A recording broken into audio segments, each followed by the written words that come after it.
하나님의 사랑을 사모하는 자, 하나님의 평안을 바라보는 자, 너의 모든 것 창조하신 우리 주님이 너를 얼마나 사랑하시는지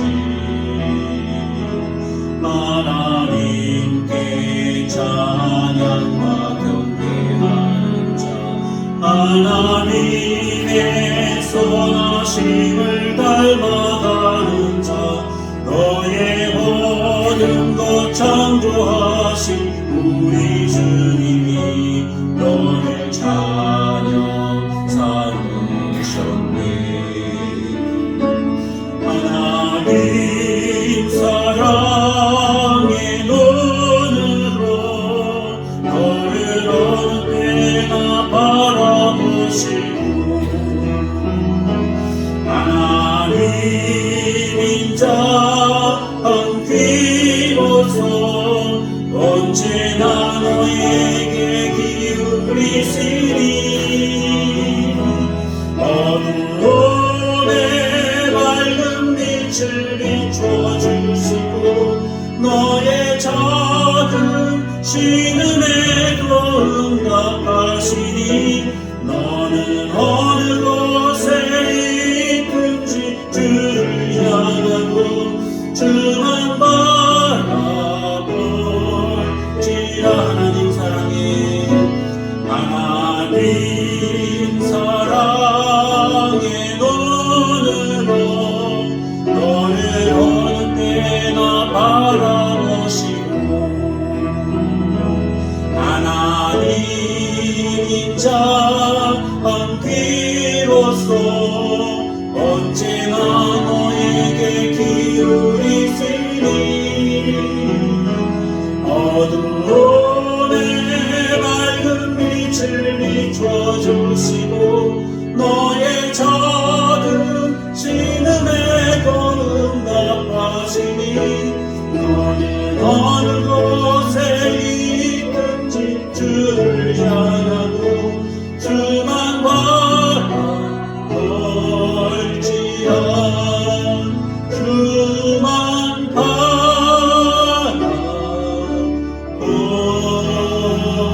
바라볼지라.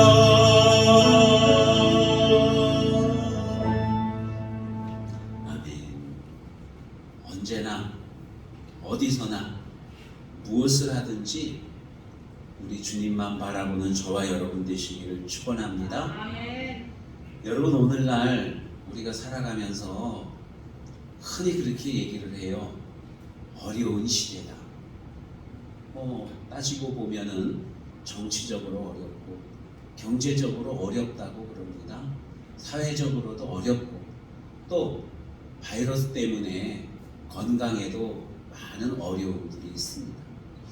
따지고 보면은 어려운 게 사실이지만 여러분, 솔직히 생각해 보면 옛날에 비하면은 그렇게 어려운 시절은 아니죠.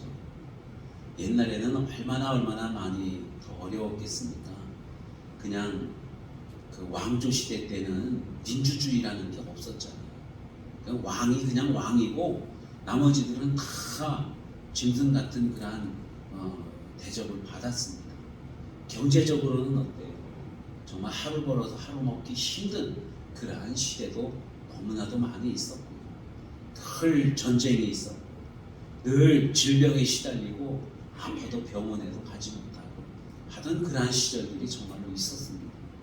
어렵다 하지만은 그래도 우리가 지금 살고 있는 이 시대는 살만한 시대 아닙니까? 제가 이렇게 말하면은 아이고 목사님 고생을 덜 해봐서 그런 것 같아요. 이렇게 말씀하실 수 있을 수도 있습니다. 그래요. 정말로 어렵기도 합니다.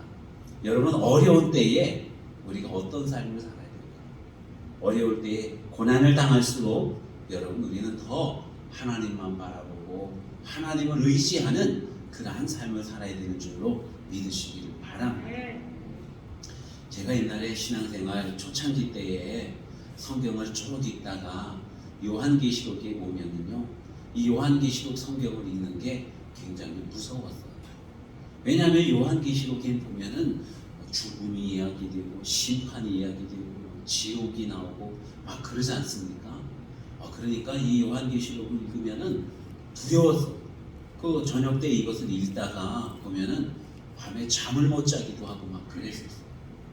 그런데 나중에 성경을 좀 더 많이 알게 되고 예수님에 대해서 알게 되어지고 하나님의 사랑이 얼마나 큰가 이것을 깨닫게 되니까 이 요한계시록이 아주 우리에게 주는 너무나도 소망이 있는 그런 말씀들이 많이 있고 정말 복음 중에 복음이라고 하는 것을 깨닫게 되었습니다. 우리가 예수님을 믿으면 온전한 믿음을 가지고 있으면 이 요한계시록에 나오고 있는 모든 지옥이나 형벌이나 이 모든 것들이 사실상 나와는 아무런 상관이 없다는 거예요. 내 믿음 생활만 잘하게 되면, 오히려 믿음 생활을 잘하게 되면은 하나님께서 우리에게 생명의 관도 주시겠고 영원한 복을 주시겠고 그렇게 약속을 해주고 계시거든요. 그러니까 이 요한계시록은 굉장히 희망찬 말씀이라는 것입니다. 특별히 요한계시록이 쓰여진 때는요, 교회가 정말로 많은 어려움을 당할 때, 정부로부터 핍박을 당하고 사회로부터 외면을 당하고 경제적으로 어마어마하게 어려운 그때에 하나님께서 주신 말씀이에요. 무엇 때문에? 소망을 가지고. 이 고난이 있지만은 고난이 영원한 게 아니라 고난이 지나가고 나면 하나님께서 주실 큰 복이 있다는 것을, 생명이 있다는 것을 우리에게 알려주기 위해서 이 말씀을 주신 것입니다. 여러분, 이 말씀 받은 그 교회는 소아시아에 있는 7교회, 에베소 교회, 서머나 교회, 버가모 교회, 그리고 두아디라 교회, 사대 교회, 빌라델비아 교회, 그리고 라오디게아 교회, 이렇게 7교회입니다. 세계 지도를 보면 이 이스라엘 땅이 어디 있는지 아시겠습니까, 여러분? 아프리카가 있고 아프리카와 유럽, 그 아시아를 이어가면서 이렇게 있는 그 지중해가 있는데 지중해 가장 동쪽에 보면은 거기에 이 이스라엘이 있어요. 이스라엘이 있고 거기서 자 위로 슬쩍 올라가면은 거기에 이제 터키라고 하는 나라가 있고요. 터키에서 서쪽으로 좀 가면은 거기 그리스라는 나라가 있습니다. 여러분, 이 터키의 서쪽 부분에 이 소아시아에 7교회가 있어요. 이 예루살렘에서 복음이 시작이 되어서 이 터키 쪽으로 해서 그리스로 해서 유럽으로 이 복음이 나가기 위해서 복음이 그쪽으로 전파되어졌거든요. 사도 바울이 복음을 전하면서 그쪽으로 가서 거기에서 교회를 개척한 거예요. 그래서 터키의 서쪽에 7개 교회가 있고 그 위로는 이제 흑해라고 하는 땅 가운데 있는 큰 호수 같은 바다가 있고요. 그 위에 오늘 요즘 전쟁이 많이 일어나고 있는 우크라이나라고 하는 나라가 있습니다. 그러니까 우크라이나 밑에 흑해가 있고 흑해 아래쪽에 터키가 있는데 이 터키의 서부 지역에 바로 여기 에베소 교회, 서머나 교회, 버가모 교회, 두아디라 교회, 사대 교회, 빌라델비아 교회, 그리고 라오디게아 교회, 7교회가 위치해 있는 거예요. 이 교회들이 그 당시에 세상의 빛이었습니다. 등불과도 같았어요. 그래서 예수님께서 이 계시록의 말씀을 주실 때에 여기 보면은 교회들에게 말씀하시기를 7별, 7촛대 이런 말씀하지 않습니까? 바로 이 7개 교회를 의미하는 거예요. 이 7개 교회를 주관하시는 주님께서 이제 교회들에게 주시는 말씀이고, 언제 어떤 상황에서 교회들이 많은 어려움과 고난을 당하고 있는 그때에, 또는 교회들이 믿음이 떨어지고 있는 그때에, 교회들이 막 어려움에 봉착해 있는 그때에, 어찌해야 될지 알지 못할 그때에, 믿음을 잘 지켰는데 상급이 아직 주어지지 않고 어려움만 당하고 있는 그때에 바로 이 말씀을 주신 것입니다. 오늘 본문 말씀은 그 7개 교회 중에서 서머나 교회를 향해서 주시는 말씀입니다. 여러분, 서머나 교회는 서머나라고 하는 그 지역에 있는 교회를 의미하는 겁니다. 여러분, 이 당시에 서머나라고 하는 지역은요, 이 사회적으로 굉장히 부유한 그러한 동네였어요. 잘 사는 동네였다는 것입니다. 항구 도시였고 교통의 요충지였고 여러 가지 그러한 일들로 인해서 부유했어요. 더군다나 이 서머나에는 유대인들이 많이 살았는데 여러분 유대인들이 굉장히 돈을 잘 벌잖아요. 세계 경제의 대부분을 0.2%밖에 안 되는 유대인들이 장악을 하고 있다고 합니다. 그 0.2%가 세계 경제를 좌우하고 있는 거예요. 지금 그렇습니다. 옛날에도 마찬가지였어요. 유대인들이 워낙 이 돈을 잘 벌어서 유대인들이 있는 곳에는 돈이 많이 있었습니다. 서머나도 그런 곳이었어요. 서머나 그 지역이 부자들이 많이 사는 동네였는데 여러분 부자들이 많이 사는 동네면은 교회도 어때야 돼요? 교회도 좀 부자여야 되지요. 그런데 그렇지를 못했어요. 동네 사람들은 부자였는데 교회는 정말 가난했어요. 왜 그러냐면은 믿음을 지키기 위해서 그 부자가 되는 그 길을 택하지 않았다는 것입니다. 부자가 되려면은 거기 이루어지는 모든 상업이나 여러 가지 사업을 하는 데 있어서 조합에 가입을 해야 돼요. 조합에 가입을 해야만 서로 이렇게 어려울 때 도와주고 또 어떤 우대도 받고 뭐 공제도 받고 이렇게 되지 않습니까? 근데 그걸 거부했어요. 왜 거부했느냐면은 조합에 가입을 하게 되면은 신앙생활을 못하는 거예요. 우상을 섬겨야 되고 또 주의를 지키지 못하기도 하고 여러 가지 그런 불이익들 때문에 예수님을 믿는 사람들은 조합에 가입을 하지 않고 그냥 자기 사업도 하고 그냥 생활을 해요. 그러니까 물질적으로 다른 사람들에 비해서 처질 수밖에 없었던 것이죠. 그런 사람들이 있는 교회이다 보니까 교회가 가난할 수밖에 없었어요. 서머나 지역, 그 지역은 부자였지만은 교회는 가난했어요. 그런데 예수님께서 이 서머나 교회에 말씀하시기를 너희가 물질로는 가난할지 모르지만은 믿음에 있어서는 큰 부자다 이렇게 말씀을 하십니다. 정말로 이 서머나 교회는 믿음이 좋은 교회였어요. 샴마이라고 하는 한 아이가 있었는데 이 아이가 예수님을 믿다가 붙잡혀갔습니다. 그리고는 큰 원형 경기장 가운데 놓여졌어요. 그리고 이제 맹수들이 와가지고 호랑이나 이런 것들이 이 아이를 물어 죽이려고 그래요. 그러니까 이 어린아이가 어떻게 하겠습니까? 막 무서워 벌벌 떨어야 되는데 그러하지 아니하고 하나님을 찬양했어요. 하나님 앞에 감사했다는 거예요. 그 모습을 지켜본 관리가 아니 도대체 저 아이는 어떤 상황이길래 지금 이 상황 속에서 저렇게 찬양을 하고 감사를 할 수 있느냐, 누가 저에게 저런 것들을 가르쳤느냐 하면서 그렇게 물어봅니다. 그때 옆에 있던 부하가 말하기를 서머나 교회 목사님이 그렇게 가르쳤습니다. 그 목사를 잡아와라 그랬어요. 그래서 그 목사를 잡아와 보니까 노인네예요. 그 노인네에게 이렇게 말합니다. 예수가 그리스도가 아니라는 것, 예수를 부인해라. 그리고 황제를 신이라고 해라. 그러면 내가 너를 살려주겠다 하고 이렇게 협박을 합니다. 그때 그 목사님이 이렇게 말해요. 예수님은 내 86년 평생 동안 한 번도 나를 실망시킨 적이 없는데 내가 어찌 이 목숨 살겠다고 주님을 부인하겠느냐. 나를 죽여라 하면서 그렇게 이야기해요. 여러분 이분이 바로 폴리캅이라고 하는 그 유명한 속사도입니다. 그러니까 속사도라는 것은 예수님의 12제자가 있고 그 12제자들의 제자를 이제 속사도라고 그렇게 말합니다. 이 폴리캅은 사도 요한에게서 신앙을 배운 그러한 요한의 제자였죠. 그는 정말로 믿음이 아주 좋은 사람이었고 순수한 믿음을 가지고 있었고 세상과 타협하지 아니하고 오직 주님만을 섬기는 그러한 믿음을 가지고 있었습니다. 그래서 서머나와 그 여러 지역에서 정말로 존경받는 그러한 사람이 폴리캅이었어요. 이 폴리캅에게서 또 공부를 한 제자가 있는데 그는 이레니우스라고 하는 제자입니다. 이 사람은 어떤 사람이냐면은 삼위일체 교리, 우리가 여러분 하나님을 믿을 때에 하나님은 삼위일체 하나님이라고 그러지 않습니까? 성부 하나님, 성자 하나님, 성령 하나님, 이 하나님은 한 분이신데 세 개의 위격을 가지고 계시다. 이것을 이제 잘 정리를 하신 분이 바로 이레니우스라고 하는 분이에요. 이 어떤 의미가 있냐면은 당시에 영지주의라고 하는 이단을 배격하기 위해서, 이단으로부터 교회의 진리를 수호하기 위해서 이제 성경을 연구하고 하나님이 어떤 분인가를 이제 체계화하기 위해서 한 것이 바로 이 삼위일체 교회거든요.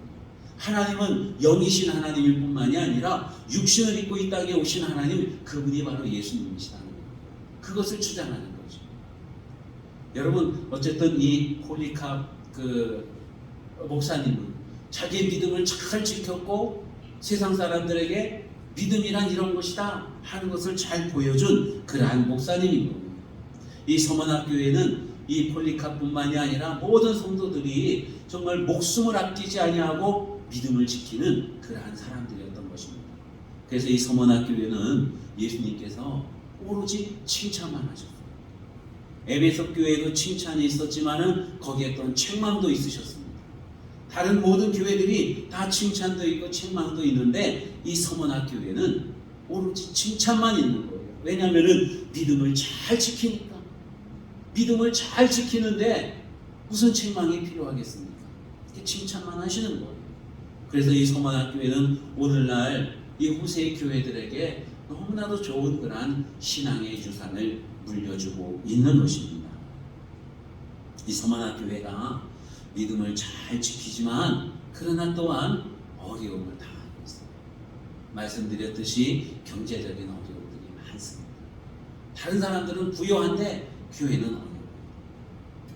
여러분, 그때에 주님께서 말씀하시기를 실상은 너희가 부자다 이렇게 말씀하고 있어요. 오늘 말씀 보니까 서머나교회 사자에게 편지하라. 처음이며 마지막이요 죽었다가 살아나신 이가 이르시니.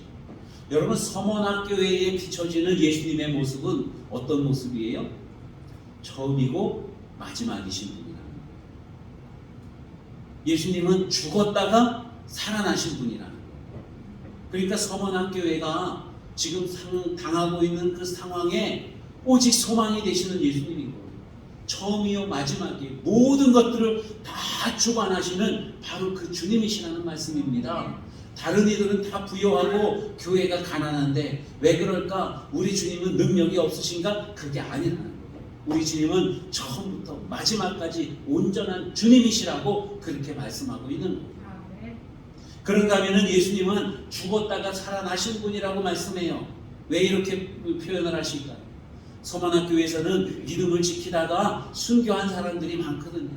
죽음이 두렵지 않거든요. 그래, 맞다. 죽음이 두렵지 않지. 내가 죽었다가 다시 살아난 바로 너희의 주님이다. 예수님께서 그렇게 보여주고 계시는 것입니다. 그러한 주님이시기 때문에 서머나교회 교인들은 죽음을 두려워하죠. 죽으면 영원한 몸으로 부활할 것을 믿고 있는 겁니다.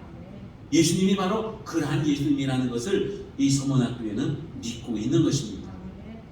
이 서머나교회가 현실적으로는 환난을 당해요. 많은 어려움을 당합니다. 궁핍해요. 가난하다는 것입니다. 그러나 주님께서 보실 때에 실상은 너희가 부유한 자니라 하고 그렇게 말씀합니다. 세상에서는 가난하다고 말하지만은 실상은 너희가 진짜 부자라고 그렇게 말씀해요. 여러분, 물질의 부자가 진짜 부자가 아닌 것을 여러분 꼭 기억하시기 바랍니다. 진정한 부자는 믿음에 있어서 부자여야 돼요. 신앙에 있어서 부자여야 됩니다.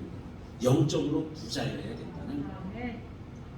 물질이 많은데 영적으로 가난하면 그 사람은 늘 가난할 수밖에 없어요. 펑펑 쓰고 다니고 마음껏 뭐 사고 사재 끼고 그런다 할지라도 늘 마음에는 허전함, 만족감이 없는 거예요. 왜? 가난하기 때문에. 그러나 여러분, 영적인 부자는요, 비록 헐벗고 굶주린다 할지라도 주님이 나와 함께 계시기 때문에 나는 부족함이 없어요. 영원한 하나님의 나라가 바로 우리에게 주어질 것을 알기 때문에 부족함이 없다는 것입니다. 야고보서 2장 5절에 이렇게 말씀하고 있습니다. 내 사랑하는 형제들아 들을지어다. 하나님이 세상에 대하여는 가난한 자를 택하사 믿음에 부유하게 하시고 또 자기를 사랑하는 자들에게 약속하신 나라를 유업으로 받게 아니하셨느냐. 하나님께서 가난한 사람들을 불러서 믿음의 부자가 되게 하셨다고 그렇게 말씀해요. 여러분 정말로 그런 것 같지 않습니까? 부자가 예수님을 믿는 거 정말로 어려워요. 가난한 사람이 예수님을 믿는 것은 그렇게 많이 어렵지 않습니다. 왜냐하면 가난한 사람은 뭔가를 기대고 의지해야 되거든요. 그게 주님인 거예요. 돈을 의지하지만 사실상 돈을 의지할 수가 없어요. 왜냐하면 돈이 없기 때문에. 우리가 가난한 사람들이 의지할 것은 오직 주님뿐이라는 것입니다. 근데 부자들은요 의지할 게 많아요. 돈을 의지해요. 좋은 옷을 의지하고, 부자니까 옆에 사람들도 많아서 사람을 의지하기도 하고. 그래서 주님께서 말씀하시기를 부자가 천국에 가는 것이 낙타가 바늘기로 들어가는 것보다 더 어렵다고 그렇게 말씀해요. 그 부자를 저주해서가 아니라 속성이 그렇다는 것입니다. 사람들이 주님을 의지하지 아니하고 돈을 의지하기 때문에 그런 거예요. 그렇지만 가난한 사람들은요 의지할 돈이 없어요. 의지할 게 오직 정말로 그냥 와주시는, 그냥 은혜를 베풀어 주시는 주님밖에 없는 거예요. 누가복음 16장에 보면은 한 부자가 있어요. 그는 정말 부자예요. 아주 좋은 옷을 입고 날마다 뻐기고 있어요. 집에서 늘 잔치하고 부족함이 없는 그러한 삶을 삽니다. 그런데 그 부자가 죽었어요. 어디로 갔다 그래요? 성경에 보면은 지옥에 갔다고 그렇게 말합니다. 부자는요 넉넉하니까 아쉬운 게 없어서 하나님을 의지하지도 않아요. 예수님을 의지하지도 않아요. 믿지도 않아요. 그냥 돈이 있고 내 능력이 있고 그것만 믿고 그것만 누리면서 살다 가는 거예요. 그 집 앞에 누가 있었어요? 거지 나사로가 있었어요.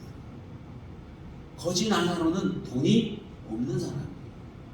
백도 없는 사람이고 집도 없는 사람인 것 같아요. 그냥 부잣집에서 그 상에서 떨어지는 부스러기 먹고 그냥 멍멍이들에게 던져주는 그거 같이 멍멍이들과 나눠 먹고, 먹다 보면은 상처가 많아서 여기 막 이렇게 뭐 상처가 있고 파리가 꼬이면은 개들이 와서 그 상처를 핥고 그런 비참한 삶을 살았어요. 근데 이 거지 나사로가 어디에 갔다 그래요? 천국에 갔다 그래요. 이 나사로가 한 일이 뭐가 있나요? 착한 일을 많이 했나요? 그게 아니에요. 너무 가난해서 오직 주님만 바라봤어요. 주님만. 하나님의 구원하심만 바라보는 그러한 사람이었던 거예요. 그래서 진짜 부자는 누구냐? 물질적인 부자가 아니라 그 마음 가운데 하나님이 계신 그 사람이 부자라는 거예요. 서만한 교회가 바로 그러한 상황이었던 것입니다. 부자이지만은 가난한 사람들도 있어요. 요한계시록 여기 7교회 중에 이제 마지막 교회 라오디게아라는 교회가 있어요. 이 라오디게아 지역은 정말 교통의 요충지, 유럽에서부터 아시아로 가는 그 길목에 딱 위치해 있고요. 거기는 또 온천도 있어요. 따뜻한 물이 이렇게 잘잘잘 흐르고 굉장히 경치가 아름다운 곳이에요. 언젠가 한번 기회가 되면 소아시아 성지순례를 가고 싶습니다. 이 라오디게아라고 하는 곳이 지금 지명으로는 빠무깔레라고 하는 곳인데, 거기 가면 산에서 온천물이 잘잘잘 나와서 뭐 이렇게 아주 하여튼 다랭이 논처럼 돼 있는데 물들이 이렇게 척척척 흐르고 물 색깔이 너무 예뻐서 거기 관광 가는 분들이 그 물에 발 담그고 온천욕도 하고 그러거든요. 이 라오디게아라고 하는 지역은요 뿐만 아니라 이 안약을 만드는 그런 좋은 공장도 있었고 또 옷을 잘 만드는 그러한 공장들도 있었어요. 그러니까 산업이 발달되어지고 교통의 요충지이고 거기다가 따뜻한 물도 내려오지 얼마나 살기 좋습니까? 그래서 이 라오디게아는 부유했어요. 거기는 동네 사람들도 부자였고 교회도 부자였어요. 헌금들을 많이. 이 교회가 그냥 세상 사람들과 더불어서 어울렁 함께 생활을 하다 보니까 교회 뭐 세상 사람들이 교회에 대해서 막 핍박을 하거나 그러지 아니하고 잘 도와주고 헌금도 많이 하고 그래요. 그러니까 교회가 부자였어요. 근데 예수님께서는 이 라오디게아 교회가 오히려 가난한 교회라고 말씀합니다. 좋은 옷을 입고 있지만은 그러나 영적으로는 헐벗었다고 말씀해요. 그들이 안약을 눈에 넣어가지고 잘 보인다고 이렇게 좋아했지만은 실상 주님께서 말씀하실 때는 그들이 다 눈이 먼, 영적인 눈이 멀었다고 이렇게 책망하고 계십니다. 여러분, 우리가 정말로 물질이 많으면 너무 좋겠지요. 그런데 물질이 많다고 해서 너무 좋아하면 안 됩니다. 우리는 그럴 때일수록 경계해야 돼요. 물질의 노예가 되지 않아요. 물질을 의지하지 아니하고 우리 항상 깨어서 기도하면서 경계해야 된다는 거죠. 옛날에 어떤 교황이 그런 얘기를 했대요. 교회 이제 옛날에는 이 교회가 천주 교회가 막 세상에서부터 돈을 많이 긁어모으고 그리고 큰 성전도 짓고 막 그랬어요.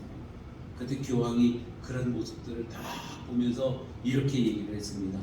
우리 초대 교황이신 베드로는 은과 금이 없었지만 오늘날 우리는 은과 금이 많습니다 하고 그렇게 얘기를 했대요. 사도행전에 보면은 베드로가 성전 미문으로 들어가면서 한 안전뱅이를 보고 그를 고쳐줄 때에 뭐라고 얘기해요? 은과 금은 내게 없지만은 내게 있는 것 곧 예수 그리스도의 이름으로 명하노니 일어나 걸어라 하면서 안전뱅이를 이렇게 세웠거든요. 여러분, 사도에게는 은과 금이 없어요. 돈이 없어요. 그래서 그에게 적선을 해줄 수가 없는 거예요. 하지만 예수 그리스도의 이름을 줘서 이름으로 말미암아 안전뱅이를 일으켜 세웠어요. 그것을 기억하면서 이 교황이 그런 거예요. 베드로 때에는 교회가 너무 가난했어요. 어려운 사람들에게 도와주지 못했어요. 지금은 은과 금이 많습니다 하면서 배를 텅텅 두들기고 있었죠. 그때 누군가 옆에서 이렇게 말했습니다.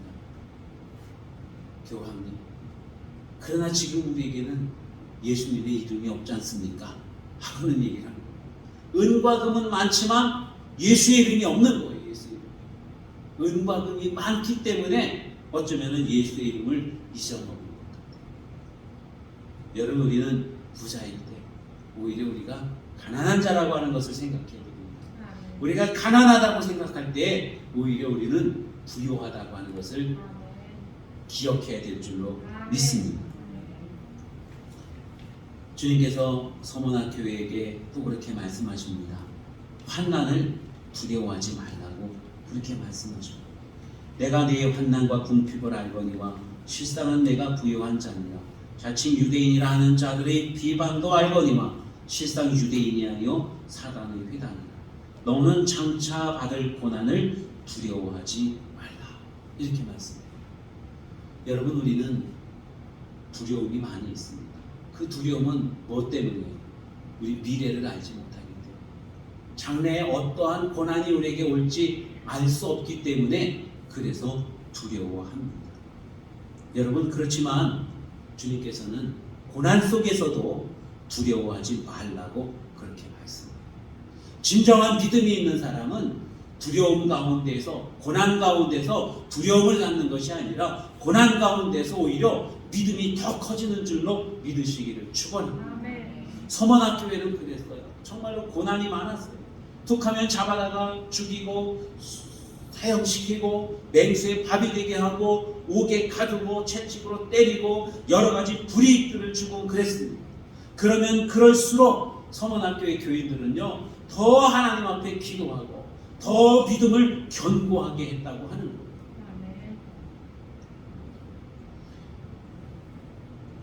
이 서문학교회가 고난을 당하는 이유가 무엇이었을까요? 첫 번째로는 예수님을 믿으면서 예수님이 왕이다, 예수님이야말로 진정한 신이시다, 이걸 고백을 했어요. 그러니까 황제 숭배는 거부하는 거예요. 당시에는 로마 황제를 세상 모든 나라의 왕이라고 그렇게 했고 고백을 하게끔 했고, 황제는 또한 신의 아들이라고 거의 신격화했어요. 그래서 황제의 신전도 세웁니다. 그 황제를 숭배하라고 했어요. 뿐만 아니라 당시에는 헬라 문명이 들어와서 여러 가지 그리스에 있는 그 신들 있지 않습니까? 제우스 신이라든가 아폴로라든가 또 에베소 교회의 아데미라든가 여러 가지 그러한 신들 우상을 섬기게끔 했던 거예요. 근데 그런 것들을 모두 다 거부합니다. 오직 하나님만 섬겨요. 예수 그리스도만 믿습니다. 그것 때문에 고난을 당했어요. 그러려면은 교회에서 성찬식을 행하는데 예수님의 몸입니다. 예수님의 피입니다. 누가 얼핏 듣고 이 사람들이 사람 살을 먹나 봐. 사람 피를 마시나 봐. 그래서 교인들을 식인종이라고, 사람의 피와 사람의 살을 먹는 그러한 식인종, 야만인이라고 그렇게 오해를 한 거예요. 그래서 기독교를 핍박을 합니다. 또 교회에서 여러분 말씀을 선포하고 기도할 때에 성령의 불을 내려주십시오 그러잖아요. 그런 것들을 듣고는 이 사람들이 어디다가 불을 지르려나 보다, 그런 오해들도 있었던 거예요. 실질적으로 이 불에 관한 그 오해로 말미암아서 네로가 로마에다가 불을 질러놓고는 기독교인들이 불을 질렀다. 그래서 기독교를 막 핍박을 하기 시작을 하는 것입니다. 이러한 여러 가지 일들로 인해서 교회가 어마어마하게 고난을 많이 당합니다. 그러나 이 서머나 교회는 고난을 당하면 당할수록 오히려 믿음이 더 자라났다는 거예요. 여러분 오늘날 우리의 모습은 어떻습니까? 정말로 내가 고난을 당하면 믿음이 자라납니까? 아니면 고난을 당하면은 기가 죽고 믿음이 떨어지고 실망을 하고 절망을 합니까? 어떤 것 같아요, 여러분? 오늘 나오신 분들을 보니까 고난 중에도 이렇게 나오신 걸 보니 믿음이 잘 자라나시는 분 같아요. 우리는 고난 가운데 있을수록 더 많이 주님을 의지하시기를 축원합니다. 어느 집사님이 그런 간증을 합니다. 결혼을 했어요. 믿음의 가정에서 새 출발을 잘해서 아이를 낳았는데 장애 아이를 낳았어요. 마음이 너무 많이 아프죠. 또 아이 둘째를 낳았는데 이 아이도 장애를 가지고 있어요. 셋째 아이를 낳았는데 셋째 아이까지도 장애가 있는 거예요. 그래서 너무너무 이해가 안 되는 거예요. 하나님, 왜 도대체 나에게 이런 아픔을 주십니까? 왜 나를 이렇게 시련을 주십니까? 절망했어요. 믿음이 떨어질라 그리고 자살을 하려고 하는 그 자살 시도까지도 하고 그랬어요. 하나님 앞에 울부짖으면서 막 기도했는데 어느 날인가 하나님께서 그런 음성을 들려주시는 거예요. 얘야, 내가 너를 얼마나 사랑하는지 아니? 세상에 이 세 아이를 맡길 만한 사람이 아무리 찾아봐도 너밖에 없더라 하고는 그렇게 말씀을 해주시더라고요. 울음이 터져나오고 그리고 감사가 터져나오고 아이들이 더 많이 사랑스러워지고 이 아이들 데리고 자랑스럽게 외치고 그러한 삶으로 변화됐다. 많은 고난이 있을 때 여러분 우리는 하나님의 음성을 들어야 돼요. 하나님께서는 우리에게 복을 주시는데 이 복이라고 하는 것을 어떻게 주시느냐? 고난이라고 하는 그 포장지에다가 다 포장을 해갖고 우리에게 복을 주십니다. 여러분 고난이 오지요. 그 고난 속에는 하나님이 주시는 복이 있다고 하는 사실을 여러분 꼭 기억하시기를 바랍니다. 고난이 오는데 그냥 고난이야, 고난으로만 받아들일 것이 아니라 그 가운데 있는 하나님의 놀라운 축복이 있다는 사실을 우리가 기억해요. 여러분 세상에서 가장 큰 고난을 당한 사람, 그러면은 욥을 우리가 예를 들 수가 있습니다. 욥은 동방의 의인이었고 가장 부자였어요.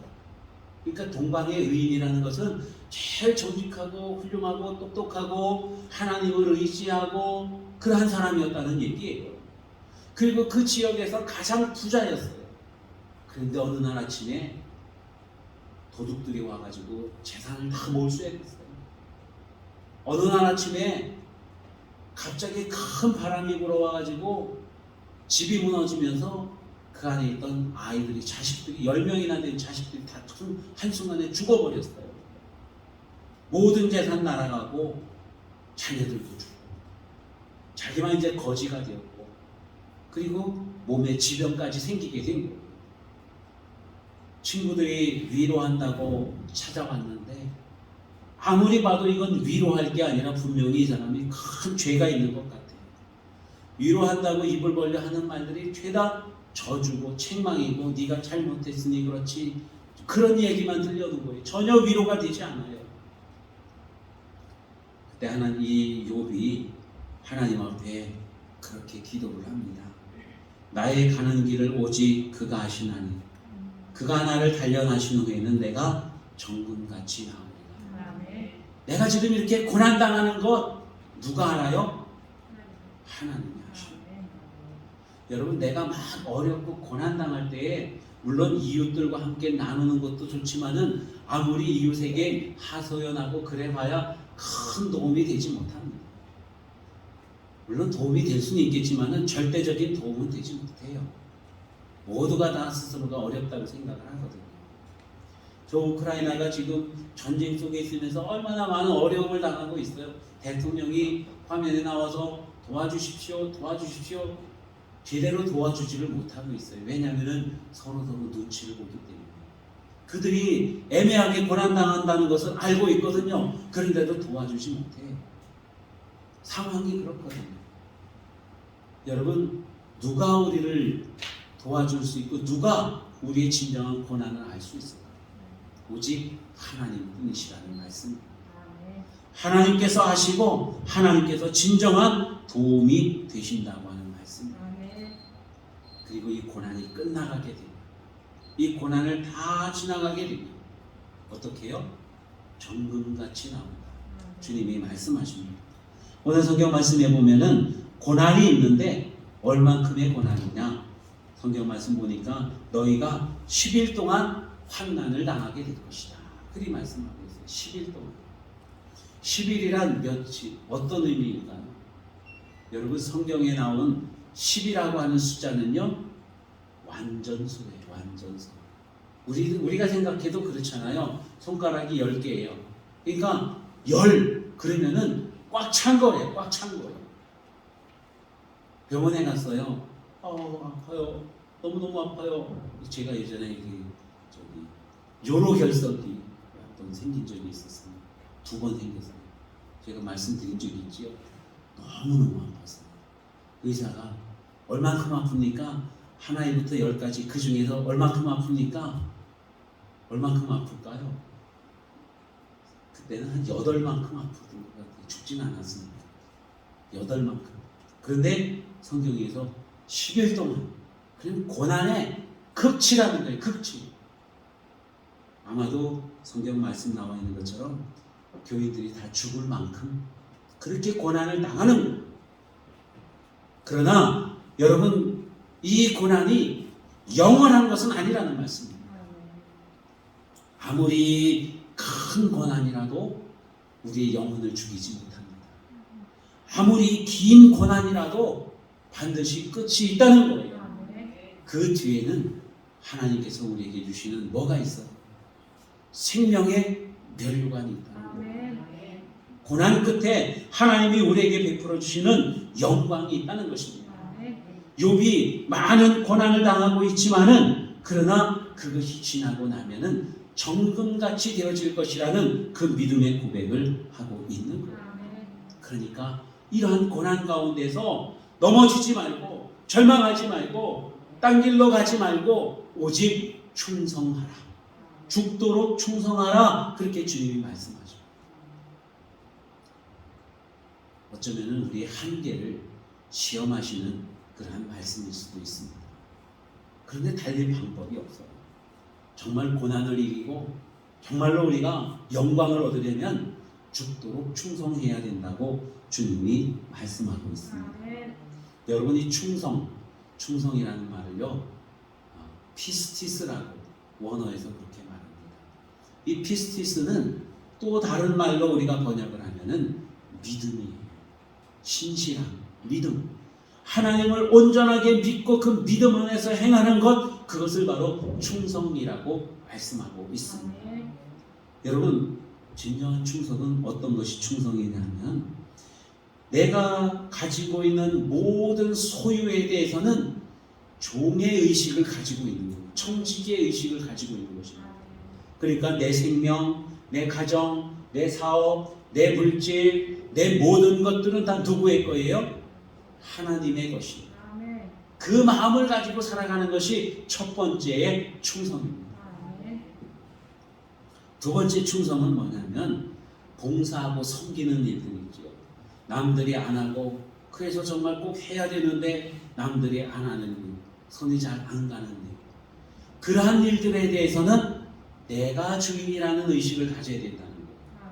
내가 주인이라는 의식. 여러분, 주인의식을 가지면 험한 일도 얼마든지 해요. 그런데 사건의 의식을 가지면 험한 일, 어려운 일 안 합니다. 그냥 멀찍이서 보고 이렇게 손만 비비고 있어요. 주인이면 그렇지 않습니다. 걷어붙이고 가서 직접 하는 거예요. 이게 충성입니다. 그렇게 충성하면 우리 주님께서 생명의 관을 주신다. 그렇게 말씀합니다. 여러분이 성원학교회는 정말 고난 가운데서 정말 어려운 일들을 믿음을 가지고 행합니다. 그래서 이런 약속의 말씀을 주시는 거예요. 그래, 너희가 지금 정말로 잘하고 있다. 그렇게 죽도록 충성을 하면 장차 생명의 관을 너희에게 주겠다. 약속의 말씀을 하고 계시는 것입니다. 오늘날 우리 모두에게 주시는 그 말씀인 줄 믿습니다.